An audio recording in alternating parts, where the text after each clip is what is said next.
भले मोदी जी जितना भी रोड शो कर ले, एक नौजवान लड़का मोदी को आज वार्ड वार्ड घूमे पे मजबूर कर दिए हैं। जन पूरा परेशान है। उन लोग को अब विश्वास हो गया है, अगर मेरी जीवन को कोई संवार सकता है, मेरे बच्चे के भविष्य को कोई संवार सकता है, तो वो तेजस्वी यादव जी ही कर सकते हैं। देश मोदी तो कह रहे हैं पिछली बार तो एक सीट रह गई थी, इस बार 40 में 40 बिहार से मिलेगा। पिछली बार तो पूरे जनता ने भी विश्वास जताया और अपना मत दे करके 40 में 39 सीट देने का काम किया। लेकिन क्या हुआ, यहाँ की दुर्दशा वो जनता से छिपी हुई थोड़ी ना है। जनता बुड़बक थोड़ी ना, यहाँ की जनता में परिवर्तन होगा इस बार। जी बिल्कुल परिवर्तन होगा। जनता को कैसे विश्वास दिलाएंगी, मतलब मीसा भारती को ही जनता क्यों चुनेगी?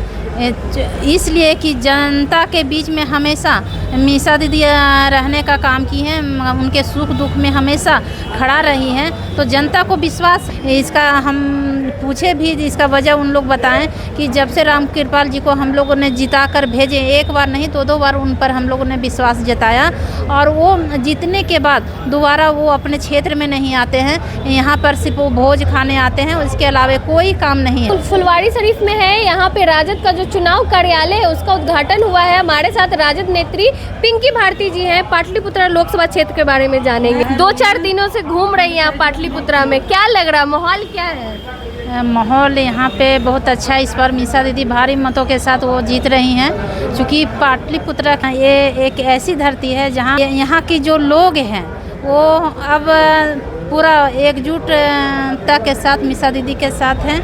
और ये चूँकि इस धरती की जो हमारे जितने भी वोटर्स हैं वो एक बार नहीं दो बार यहाँ पे बीजेपी के सांसद को मौका दिए हैं, तो इस बार यहाँ की जनता ने यह ठाना कि वो अब झूठ और फ्रेब में नहीं फंसेंगी। यहाँ की जनता ने यह तय कर लिए हैं कि इस बार मीसा दीदी के साथ पूरे मजबूती के साथ खड़े हैं, क्योंकि यहाँ की जनता, चूँकि लगभग जगह हम जा रहे हैं तो वहाँ पे लोगों को, खासकर महिलाओं का कहना है कि इस बार बीजेपी की झूठी वादा, उसमें हम लोग फंसने वाले नहीं हैं, और इस बार मीसा दीदी को हम लोग जिताएंगे। इसका हम पूछे भी, इसका वजह उन लोग बताएं कि जब से राम कृपाल जी को हम लोगों ने जिता कर भेजे, एक बार नहीं दो बार उन पर हम लोगों ने विश्वास जताया, और वो जीतने के बाद दोबारा वो अपने क्षेत्र में नहीं आते हैं। यहाँ पर सिर्फ वो भोज खाने आते हैं, उसके अलावा कोई काम नहीं है। बहुत सारी समस्याएं क्षेत्र में हैं जो कभी ना जानने का प्रयास किए, ना कभी कार्यकर्ताओं से मिलने का प्रयास किए।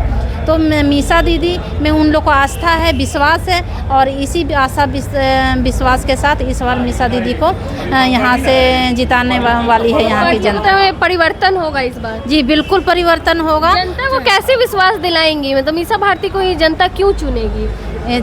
इसलिए कि जनता के बीच में हमेशा मीसा दीदी रहने का काम की हैं, उनके सुख दुख में हमेशा खड़ा रही हैं, तो जनता को विश्वास है कि जो एक बेटी, एक महिला जो लोगों के दुख दर्द को समझ सकती है, वो कोई नहीं समझ सकता। मीसा दीदी यहाँ बेटी है और वो समझती है कि हम अपने घर परिवार को कैसे संभाल कर, समेट कर उनके दुख का निवारण हम कैसे करें, वो अच्छी तरह से वो जानती है, और इसीलिए जनता उन पर विश्वास कर रही है अपनी बेटी पे कि नहीं, इस बार मीसा भारती को यहाँ से जिताकर संसद भेजेंगे। इससे पहले भी मीसा भारती 2 बार यहाँ से चुनाव लड़ चुके हैं, दोनों बार वो हार गई थी। लग रहा है कि इस बार परिवर्तन होगा। बिल्कुल परिवर्तन होगा, चूँकि यहाँ की जनता ने झूठ में फंस गए। जो मोदी के झूठी वादा था, यहाँ पे जनता ने सोचा कि हमको मोदी जी जो वादा किए कि हम 15 लाख रुपया देंगे, हर बेरोजगार युवाओं को रोजगार देंगे, तो ये सब चीज़ों में यहाँ की जनता ने विश्वास जताया, उनके प्रति विश्वास जताया कि नहीं, हमें एक अच्छा बेहतर जीवन मिलेगा। लेकिन यहाँ की जनता के जीवन पूरा नर्क बना दिया है, और इसी उम्मीद के साथ इन लोग मीसा दीदी के साथ खड़े हैं कि एक बेटी अगर यहाँ से चुनाव जीतती है तो सुख दुख में हमेशा उसके साथ रहेगी, और उसकी जो यहाँ के बेरोजगार युवाओं का चूँकि उत्साह और बढ़ गया है। 17 महीने में आदरणीय नेता तेजस्वी यादव जी को जो 17 महीने का मौका मिला, तो उन्होंने जो कर दिखाया वो आज तक कभी नहीं हुआ। इतिहास के पन्नों में दर्ज होगा कि इतने कम दिनों के कार्यकाल में तेजस्वी जी ने जो कर दिखाया वो कोई नहीं किया था। तो पीएम मोदी भी कह रहे हैं कि नीतीश कुमार के नेतृत्व में काम हुआ था। वो तो 17 साल से सरकार में थी। आप तो देख ही रहे हैं, ये बात किसी से छिपा हुआ है क्या? लेकिन कब रोजगार मिला, नौकरियां कब मिली? ये 17 महीनों में जब तेजस्वी जी उप मुख्यमंत्री बने तब युवाओं को मिला, यहाँ पे रोजगार बढ़ा। और उन्होंने हर जाति धर्म के प्रति तेजस्वी जी ने सोचे।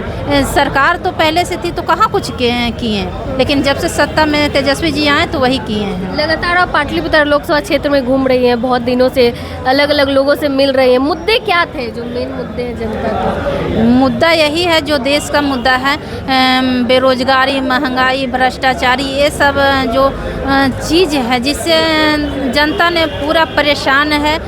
उन लोग को अब विश्वास हो गया है कि हमें अगर मेरी जीवन को कोई संवार सकता है, मेरे बच्चे के भविष्य को कोई संवार सकता है तो तेजस्वी यादव जी ही कर सकते हैं। इसलिए पूरे जनता इस बार यही नहीं पूरे बिहार में तेजस्वी की लहर है। यहाँ लोग का आस्था है, विश्वास बढ़ा है तेजस्वी जी के प्रति। और यहाँ पे भले मोदी जी जितना भी रोड शो कर ले, एक नौजवान लड़का मोदी को आज वार्ड घूमे पे मजबूर कर दिए हैं। और तो लोगों को ये विश्वास हो गया तब ना कि नहीं, हमको जो तेजस्वी यादव जी के नेतृत्व में हो सकता है वो कोई सरकार हमें नहीं दे सकती। मोदी तो कह रहे पिछली बार तो एक सीट रह गई थी, इस बार 40 में 40 बिहार से मिलेगा। तो यहाँ की जनता बुड़बक थोड़े ना है। पिछली बार तो पूरे जनता ने भी विश्वास जताया और अपना मत दे करके 40 में 39 सीट देने का काम किया। लेकिन क्या हुआ, यहाँ की दुर्दशा वो जनता से छिपी हुई थोड़ी ना है। जनता बुड़बक थोड़ी ना है। बिहार की धरती ज्ञान की भूमि, यहाँ लोगों को ज्ञान मिलती है और यहाँ की जनता इतनी बेवकूफ़ नहीं है। एक बार गलती हो गई, इस बार पूरे मुस्तैदी के साथ तेजस्वी जी के साथ खड़ी है। बदलाव होगा, बदलाव बिल्कुल बदलाव होगा। दूसरी तरफ है रामकृपाल यादव, उनके साथ मोदी लहर, मोदी का चेहरा, मोदी रोड शो कर रहे हैं, बार बार बिहार आ रहे हैं। कोई लहर नहीं है यहाँ मोदी का, यहाँ तेजस्वी लहर है। यहाँ रोड शो नहीं, यहाँ जॉब शो हो रहा है। चूँकि तेजस्वी यादव कहे हैं कि जॉब शो के आगे कोई रोड शो काम करने वाला नहीं है। क्यों ना मोदी घरे घरे घूमने क्यों ना लग जाए, फिर भी यहाँ मोदी की कोई लहर नहीं है। सवाल लेंगे छपरा कांड पे क्या बोलेंगे जो रोहिणी आचार्य के साथ हुआ? ये भाजपा जो है ना दंगाई पार्टी है, वो सौदाई पार्टी है। वो सिर्फ यही सब करने में विश्वास रखती है और यही सब करके वो इतना दिन सत्ता में रही है। क्योंकि उसका काम जो हार रहा है, हार के डर से इतना वो बौखला गया है, इतना घबरा गया है कि जो मन में आ रहा है उजुल फुजुल करने का प्रयास कर रहा है। इस लोकतंत्र में, इस महापर्व में चुनाव ऐसा एक त्यौहार होता है जो लोग पूरे आस्था विश्वास के साथ वोट डालता है। और उस दिन भी उन लोग साजिश करने से नहीं चूके बीजेपी वालों ने, और वो वहाँ पे इस तरह की घटना करवाएं, ये बहुत ही निंदनीय है। और हम तो यही कहेंगे कि एक जो एम्बुलेंस चोर जो कोरोना के समय इतने परेशानी के समय जनता के साथ ना रह करके वो दिल्ली में ऐश कर रहा था, वैसे लोगों के साथ, वैसे लोगों को जनता ने इस बार सबक सिखाने का काम करेगी। और ये बहुत निंदनीय घटना है। बहुत बहुत धन्यवाद। हमारे साथ राजद नेत्री पिंकी भारती जी थी। इनका साफ तौर पे कहना है कि इस बार पाटलिपुत्रा में जो है बदलाव होकर रहेगा और मीसा भारती जो है इस बार जीतेंगी। बाकी आप भी अपनी प्रतिक्रिया कमेंट बॉक्स में जरूर दें। धन्यवाद।